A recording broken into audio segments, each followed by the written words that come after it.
ఓం గంగణపతే నమ ఐం సరస్వత్యై నమ శ్రీమాత్రే నమ క్రీం క్రీం మహాకాళికాయ నమ క్లీం కృష్ణాయ గోవిందాయ గోపీజనవల్లభాయ శ్రీకృష్ణ పరబ్రహ్మణే పరంజ్యోతిషే నమో నమ శ్రీకృష్ణ పరబ్రహ్మణే నమో నమ రాధాకృష్ణాభ్యాం నమో నమ ద్రాం దత్తాత్రేయ నమ క్లీం కృష్ణాయ గోవిందాయ గోపీజనవల్లభాయ శ్రీకృష్ణ పరబ్రహ్మణే నమో నమ యా దేవీ సర్వభూతేషు మాతృరూపేణ సంస్థితాః నమస్తస్యై నమస్తస్యై నమస్తస్యై నమో నమః శ్రీమాత్రే నమో నమ.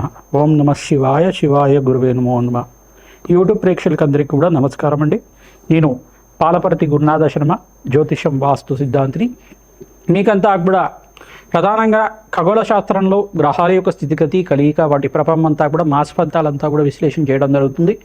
ఈ రోజున డిసెంబర్ నెల మాస ఫలితాల్లో భాగంగా ప్రధానంగా గ్రహాల యొక్క స్థితిగతి అంతా కూడా ఈ యొక్క అంగారక స్తంభన ప్రధానంగా చూసుకుంటే గ్రహయుద్ధం అంతా కూడా సంభవిస్తుంది. ప్రధానంగా చూసుకుంటే అంగారకుడు అంతా కూడా డిసెంబర్ 8వ తారీఖు రోజున ప్రధానంగా ధనుసు రాశిలో సంచారం చేయడం, వివిధ గ్రహాలంతా కూడా ప్రధానంగా చంద్ర భగవానుడు మరియు శుక్రుడు, బుధ భగవానుడు, రవి అంతా కూడా ఈ యొక్క వివిధ తేదీల్లో అంతా కూడా మార్పు చెందడం, చతుర్గ్రహ కూటమి, పంచగ్రహ కూటమి సంభవించడం ప్రధానంగా ధనుసు రాశిలో సంభవిస్తుంది. ఈ యొక్క గ్రహయుద్ధం అంటారు. ఎప్పుడైతే అంగారకుడు మార్పు అంతా కూడా జరుగుతుందో గ్రహాలన్నీ కూడా కూడుతూ ఉంటాయి అన్నమాట. ప్రధానంగా నెల రోజులకు ఒకసారి 3 గ్రహాలు మారడం జరుగుతుంది ఒక రాశి నుంచి ఇంకో రాశికి. ప్రధానంగా సూర్య భగవానుడు, బుధుడు, ఈ యొక్క శుక్ర భగవానుడు నెల రోజులకు ఒకసారి వివిధ రాశుల్లో మార్పు చెందుతూ ఉంటారు. అంటే గ్రహాల యొక్క భ్రమణం ప్రకారంగా జరుగుతూ ఉంటుందన్నమాట. ఈ రకంగా మార్పు చెందినప్పుడు 45 రోజులకు ఒకసారి అంగారకుడు మార్పు అంతా కూడా సంభవిస్తుంది. ప్రధానంగా అంగారకుడు మార్పు జరిగిన తర్వాత వివిధ గ్రహాలైన సూర్య భగవానుడు, బుధ భగవానుడు, చంద్రుడు, శుక్రుడు అంతా కూడా కలయిక వలన గ్రహయుద్ధం అనేది సంభవిస్తూ ఉంటుంది. ఈ గ్రహయుద్ధం అనేది ఎట్లా అంటే ప్రధానంగా చూసుకుంటే వివిధ రాశుల వాళ్ళకి, మేషాది ద్వాదశ రాశి వాళ్ళకి ఎటువంటి ప్రభావం చూపిస్తుంది. ఈ యొక్క డిసెంబర్ నెలలో అంతా కూడా విశేషంగా మీకు అంతా కూడా విశ్లేషణ చేయడం జరుగుతుంది. ప్రధానంగా దేశ గోచారంలో కూడా స్వల్పంగా ఎక్కడైనా కానీ మనకి ఉపద్రవాలు జరగడం, అంటే ఈ యొక్క ప్రయాణాల్లో కొంచెం అంతా కూడా ఆస్తి నచ్చడం జరగడం కానీ, ప్రధానంగా ప్రయాణాల్లో అంతా కూడా కొంతమందికి ప్రమాదాలు జరగడం కానీ ఇట్లాంటివి జరుగుతూ ఉంటుంది. అంటే ప్రధానంగా చూసుకుంటే ఈ యొక్క కొండ ప్రాంతాల్లో అంతా కూడా కొండ చెరువులు ఇరిగిపడడం కానీ ఇట్లాంటివి జరుగుతూ ఉండడం కానీ, ఉపద్రవాలు జరుగుతూ ఉండడం, అనుకోని సంఘటనలు జరుగుతూ ఉండడం, ఉగ్రదాడులు అనేవి జరుగుతూ ఉండడం ఇట్లాంటివి జరుగుతూ ఉంటుంది. ప్రధానంగా ఈ యొక్క అంగారకుడు మార్పు వలన, కొన్ని గ్రహాల యొక్క మార్పు వలన ఇది సంభవం జరుగుతూ ఉంటుంది అన్నమాట. ప్రధానంగా అంగారకుడు అనేది రౌద్రవంతమైన గ్రహంగా చెప్పడం జరుగుతుంది. ప్రధానంగా యుద్ధభూమిలో అంతా కూడా అంగారకుడు కారణమవుతుంటారు. ఈ యొక్క అంగారకుడు స్థితిగతి మార్పు వలన మేషాది ద్వాదశ్వాసుల వాళ్ళకి ఎటువంటి ఫలితాలు వస్తాయి, ఈ యొక్క గ్రహయుద్ధం వల్ల ఎటువంటి ఫలితాలు వస్తాయి అనేది జరుగుతూ ఉంటుంది. ప్రధానంగా చూసుకుంటే 4 నెలల వరకు ఈ యొక్క మే 14 దాకా ఈ యొక్క గ్రహయుద్ధం సంభవం జరుగుతూ ఉంటుంది అన్నమాట. ఎప్పుడైతే అంగారకుడు మార్పు జరుగుతుందో మిగతా గ్రహాలన్నీ కూడా మార్పు చెందుతూ ఉంటారు. ప్రతి 45 రోజులకు ఒకసారి, లేదు ప్రతి 30 రోజులకు ఒకసారి మార్పు చెందుతూ ఉంటారు అన్నమాట. ఈ రకంగా మార్పు చెందడం వల్ల గ్రహాల యొక్క కలయిక సంభవం ఎప్పుడైతే అవుతుందో ఈ యొక్క 4 నెలల వరకు మే 14 తారీఖు దాకా గ్రహయుద్ధం అనేది సంభవిస్తుంటుంది. తర్వాత గ్రహాల యొక్క స్థితిగతి మార్పు అంతా కూడా బృహస్పతి యొక్క మార్పు జూన్ 14 తర్వాత మంచి యోగకరంగా మారుతూ ఉంటుంది. డిసెంబర్ నెల మాస ఫలితాల్లో భాగంగా అంగారకుడు మార్పు అంతా కూడా ఈ రకంగా ఉంది. మరియు శని యొక్క భగవానుడు అంతా కూడా మీనరాశిలో సంచారం చేయడం, బృహస్పతి అంతా కూడా మిథున రాశిలో సంచారం చేయడం, అతిచారంలో భాగంగా తిరోగమనం జరగడం అనేది జరుగుతూ ఉంటుంది. ప్రధానంగా ఈ యొక్క అంగారకుడు అంతా కూడా భూమి కారకుడు, సంతానానికి కారకుడు అవుతాడు. ప్రధానంగా అన్యోన్య దాంపత్యానికి కారణం అవుతుంటాడు. ప్రధానంగా చూసుకుంటే ప్రేమ అనురాగాలకి, కోప ఆవేశాలకి, ప్రధానంగా ఉగ్ర స్వరూపానికి అంతా కూడా యుద్ధభూమిలో అంతా కూడా యుద్ధ రంగాలలో అంతా కూడా నైపుణ్యానికి, క్రియేటివ్ నాలెడ్జ్కి, టెక్నికల్ నాలెడ్జ్కి అంతా కూడా ఈ యొక్క అంగారకుడు కారణమవుతాడు. యుద్ధాలకు కూడా కారణమవుతుంటారు. ప్రధానంగా అంటే దేశ గోచారంలో కూడా యుద్ధాలు జరగడానికి కానీ ఈ యొక్క అంగారకుడు కారణమవుతుంటుంది అన్నమాట. ప్రధానంగా విపరీతమైన ఫలితాలు అంతా కూడా ఇవ్వడానికి అంగారకుడు కారణం అవుతూ ఉంటుంది. ప్రధానంగా అంగారు యొక్క శాంతింప జరగడానికి ప్రధానంగా ఎటువంటి పరిష్కారాలు ఆచరించాలి, ఎటువంటి శాంతి హోమాది కార్యక్రమాలు ఆచరించాలి, స్వల్పంగా దోష పరిహారం అంతా కూడా ఆచరించడానికి ఎటువంటి పరిష్కారం ఆచరించాలి, మేషాది ద్వాదశ రాశుల వాళ్ళ ఫలితాలంతా కూడా తెలుసుకోవడం జరుగుతుంది. తులారాశి జాతకులకి డిసెంబర్ నెల మాస ఫలితాల్లో భాగంగా అంగారకుడు మార్పు వలన ధనుసు రాశిలో సంచారం చేసిన అంగారకుడు అంతా కూడా చతుర్గ్రహ కూటమి సంభవిస్తుంది. ప్రధానంగా అంగారకుడు, బుధ భగవానుడు, రవి మరియు శుక్రుడు అంతా కూడా సంచారం చేయడం. ఈ యొక్క తులారాశిలో అంతా కూడా ప్రధానంగా చూసుకుంటే శుక్రుడు సంచారం అంతా కూడా అంగారకుడితో పాటు కలిగి వలన స్వల్పంగా గ్రహయుద్ధానికి కారణమవుతుంది. ఇక్కడ ప్రధానంగా చూసుకుంటే తులారాశి జాతకులకి ప్రధానంగా ఇక్కడ శని భగవానుడు, రాహు, శుక్రుడు అంతా కూడా యోగకరంగా ఉండాలి. బుధ భగవానుడు కూడా యోగకరంగా ఉండాలి. బుధ శుక్రుడు కలయిక సంభవిస్తుంది. వ్యాపారంలో మార్పులు జరగడానికి కానీ, నూతన వ్యాపారంలో పెట్టుబడి పెట్టుకోవడానికి కానీ ఆస్కారం ఉంటుంది. మాసాంతంలో మంచి శుభవార్త వినడానికి ఆస్కారం ఉంటుంది. 24 తర్వాత నుంచి మీకు రాజయోగం సిద్ధించడానికి ఆస్కారం ఉంటుంది. డిసెంబర్ 24 తర్వాత మంచి పెట్టుబడులు పెట్టుకుంటే మంచి రాజయోగం సిద్ధించడానికి ఆస్కారం ఉంటుంది.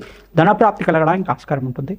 ప్రతినిత్యం కూడా అమ్మవారి ఆరాధన, దేవీ ఖడ్గమాల స్తోత్రంతో చేసుకోవడం వల్ల మంచి ఫలితాలు పొందుతారు. లక్ష్మీ సహస్రనామాన్ని ప్రతినిత్యం కూడా చదువుకోండి, మంచి ఫలితాలు పొందడానికి ఆస్కారం ఉంటుంది. బెల్లం పరమాన్నాన్ని అంటే గుడానాన్ని నివేదన చేయడం వల్ల, ప్రదోషకాలంలో అమ్మవారికి నివేదన చేయడం వల్ల, ఆ ప్రసాదాన్ని ఇంట్లో వాళ్ళంతా కూడా స్వీకరించడం వల్ల విశేషమైన ధన ప్రాప్తి కలగడానికి ఆస్కారం ఉంటుంది. మీరంతా కూడా శ్రీ సూక్త విధానంగా లక్ష్మీ కుబేర శాంతి హోమాది కార్యక్రమాలు ఆచరించిన వాళ్ళకి విశేషమైన ధనప్రాప్తి కలగడానికి ఆస్కారం ఉంటుంది. ప్రధానంగా మీకంతా కూడా మహాలక్ష్మీదేవి ఆరాధన, కాలభైరవ స్వామి ఆరాధన, ప్రధానంగా చూసుకుంటే బగ్లామకి దేవి ఆరాధన అంతా కూడా మంచి ఫలితాలు పొందడానికి ఆస్కారం ఉంటుంది. లక్ష్మీ నరసింహస్వామి వారి కళ్యాణం చేయించండి, మంచి ఫలితాలు పొందడానికి ఆస్కారం ఉంటుంది. విశేషమైన ధనప్రాప్తి అంతా కూడా మాసాంతంలో లభిస్తూ ఉంటుంది, మంచి ఫలితాలు పొందడానికి ఆస్కారం ఉంటుంది. ఈ యొక్క గ్రహస్థితి అంతా కూడా మిశ్రమైన ఫలితాలు ఇస్తున్నాయి కావున నవగ్రహాలకంతా కూడా ప్రదక్షిణాలు ఆచరించండి. నవగ్రహాలకు అభిషేకము, పరమేశ్వరుడికంతా కూడా నవధాన్యాలతో అభిషేకం చేయించడం వల్ల మంచి ఫలితాలు పొందుతారు. చెరుకు రసంతో, దానిమ్మ పళ్ళ రసంతో, ఈ యొక్క ప్రధానంగా చూసుకుంటే పంచామృతాలతోటి, నారికేల జలంతో పరమేశ్వరుడికంతా కూడా ప్రీతికరంగా అభిషేకం ప్రదోష కాలంలో చేసుకోవడం వల్ల మంచి ఫలితాలు పొందడానికి ఆస్కారం ఉంటుంది. ద్రాక్ష రసంతో విశేషమైన అభిషేకం చేయించడం వల్ల మంచి ఫలితాలు పొందుతారు.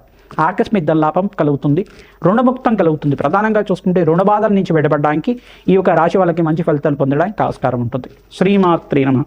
మీనరాశి జాతకులకి డిసెంబర్ నెల మాస ఫలితాల్లో భాగంగా అంగారకుడు మార్పు వలన చతుర్గ్రహ కూటమి ధనుసు రాశిలో సంభవిస్తుంది. ఎటువంటి ఫలితాలంతా కూడా పొందుతారని తెలుసుకోవడం జరుగుతుంది. గ్రహ యుద్ధం అనేది ప్రారంభమైంది. ప్రధానంగా అంగారకుడితో పాటు 4 గ్రహాల కలయిక వలన ఈ గ్రహ యుద్ధం అనేది సంభవిస్తుంది. ప్రధానంగా ఈ యొక్క శనీశ్వరుడు వీక్షణ అంతా కూడా ధనుసు రాశి మీద ఉండడం, ప్రధానంగా ఇటువంటి ఫలితాలంతా కూడా జరుగుతూ ఉంటాయి కావున ప్రధానంగా మీనరాశి జాతకులకి ఏలినాడి శని ప్రభావం ఉంది కావున శనీశ్వర ప్రీతికరంగా తైలాభిషేకం చేయించడం, మాసాంతంలో మంచి ఫలితాలు పొందుతూ ఉంటారు. ప్రధానంగా 18వ తారీఖు నుంచి 24వ తారీఖు దాకా మీకంతా కూడా విశేషమైన ధన ప్రాప్తి కలుగుతుంది. శ్రమతో కూడిన సంపాదన పెరుగుతుంది. శుక్రుడికి, బుధ భగవానుడికి, రాహువుకి, ఇక్కడ అంగారకుడికి జప హోమాది కార్యక్రమాలు ఆచరించడం వల్ల, అగ్నికి నవధాన్యాలు సమర్పించడం వల్ల, నవగ్రహ స్తోత్రాన్ని పఠనం చేసుకోవడం వల్ల మంచి ఫలితాలు పొందుతారు. దత్తాత్రేయ శాంతి హోమాది కార్యక్రమాలు ఆచరించిన వాళ్ళకి విశేషమైన గురు కటాక్షం లభిస్తుంది. వివాహాది శుభకార్యాలు జరగడానికి ఆస్కారం ఉంటుంది. ప్రధానంగా మీరంతా కూడా శనగలు, బొబ్బర్లు మరియు పెసర్లు దానం చేసుకోవడం వల్ల ధనప్రాప్తి కలుగుతుంది. మంచి ఆకస్మిక ధనలాభం కలగడానికి ఆస్కారం ఉంటుంది. విశేషంగా రాజశ్యామల హోమాది కార్యక్రమాలు, నవగ్రహ శాంతి హోమాది కార్యక్రమాలు, బగ్లాముఖి శాంతి హోమాది కార్యక్రమాలు, దత్తాత్రేయ శాంతి హోమాది కార్యక్రమాలు ఆచరించిన వాళ్ళకి విశేషమైన పుణ్యప్రాప్తి లభిస్తుంది. వ్యాపారంలో మార్పులు కలుగుతూ ఉంటాయి. ప్రధానంగా కన్స్ట్రక్షన్ రంగంలో వాళ్ళు, ప్రధానంగా రియల్ ఎస్టేట్ చేసే వాళ్ళకి కూడా మంచి భూసంపదమైన వ్యాపారాలంతా కూడా లాభసాటిగా జరగడానికి ఆస్కారం ఉంటుంది. ఐటీ రంగంలో వాళ్ళకి, హోటల్ బిజినెస్ చేసే వాళ్ళకి, వివిధ వ్యాపార రంగంలో వాళ్ళకి, క్లాత్ బిజినెస్ చేసే వాళ్ళకి, టెక్స్టైల్ బిజినెస్ చేసే వాళ్ళకి, ఫైనాన్షియల్ ఇన్వెస్ట్మెంట్ చేసే వాళ్ళకి 18వ తారీఖు నుంచి 24వ తారీఖు దాకా మంచి లాభాలు గణించడానికి ఆస్కారం ఉంటుంది. విశేషమైన ధన ప్రాప్తి కలుగుతుంది. ఆకస్మిక ధన లాభంతో పాటు మీకంతా కూడా ఖర్చులు కూడా విపరీతంగా పెరుగుతూ ఉంటాయి. స్వల్పంగా గ్రహ దోషం అనేది సంభవించింది కావున మీరంతా కూడా ఇక్కడ చూసుకుంటే అష్టమ స్థానంలో ఈ యొక్క గ్రహస్థితి అంతా కూడా స్వల్పంగా మార్పునే చెందుతూ ఉంటుంది. ప్రధానంగా అష్టమాధిపతి అనే శుక్రుడు అంతా కూడా చూసుకుంటే మీకంతా కూడా చతుర్గ్రహ కూటమితోటి ధనుసు రాశిలో సంచారం చేయడం ప్రధానంగా ఆకస్మిక ధనలాభానికి కారణమవుతూనే ధన వ్యయానికి కూడా కారణమవుతుంది. ప్రధానంగా బృహస్పతి అనుగ్రహం వల్ల కొన్ని గ్రహాల యొక్క స్థితిగతి అంతా కూడా మిశ్రమైన ఫలితాలు ఇచ్చినప్పటికి కూడా మీకంతా కూడా లాభసాటిగా వ్యాపారాలు జరుగుతుంటాయి. ధనానికి ఎటువంటి లోటు లేకుండా సమయానికి ధనార్జన అంతా కూడా సంభవిస్తూ ఉంటుంది. బంధుమిత్రుల యొక్క సహాయ సహకారాలు లభిస్తుంటాయి. శ్రమతో కూడిన సంపాదన పెరుగుతుంది. ప్రతినిత్యం కూడా నవగ్రహాలకు ప్రదక్షిణాలు ఆచరించండి. గోమాత సేవని ఆచరించండి. గోమాతకంతా కూడా బొబ్బర్లు, శనగలు, పెసర్లు అంతా కూడా నానబెట్టినవి తరచుగా సమర్పిస్తూ ఉండడం వల్ల విశేషమైన ధన ప్రాప్తి కలుగుతుంది. ఈ యొక్క గ్రహ యుద్ధంలో భాగంగా మీరంతా కూడా దూర ప్రయాణాలు చేసేటప్పుడు తగు జాగ్రత్తలు తీసుకోవడం వల్ల ప్రయాణం అంతా కూడా సాఫీగా జరుగుతుంది. ఎటువంటి ఇబ్బంది లేకుండా ప్రశాంతమైన జీవితం జీవించడానికి ఆస్కారం ఉంటుంది. ప్రయాణ సమయంలో ఆంజనేయ స్వామి వారి స్తోత్రాన్ని పఠనం చేసుకోవడం వల్ల, శ్రీరామ రక్షా స్తోత్రాన్ని పఠనం చేసుకోవడం వల్ల మంచి ఫలితాలు పొందుతారు. ప్రతినిత్యం కూడా అన్నదాన కార్యక్రమాల్లో పాల్గొనండి, మంచి ఫలితాలు పొందడానికి ఆస్కారం ఉంటుంది. బీద వాళ్ళకి మీరంతా కూడా అన్నదానం చేయడం వల్ల ఆకస్మిక లాభం, విశేషమైన కీర్తి గణించడానికి ఆస్కారం ఉంటుంది. సినీ రంగంలో వాళ్ళకు కూడా మాసాంతంలో మంచి ఆఫర్స్ సిద్ధించడానికి ఆస్కారం ఉంటుంది. విశేషంగా ఫైనాన్షియల్ ఇన్వెస్ట్మెంట్ చేసిన వాళ్ళకి మంచి లాభాలు గణించడానికి, నూతన ఇన్వెస్ట్మెంట్లో అంతా కూడా లాభాలు గణించడానికి మాసాంతంలో మంచి శుభవార్త వినడానికి ఆస్కారం ఉంటుంది. శ్రీమాత్రే నమః.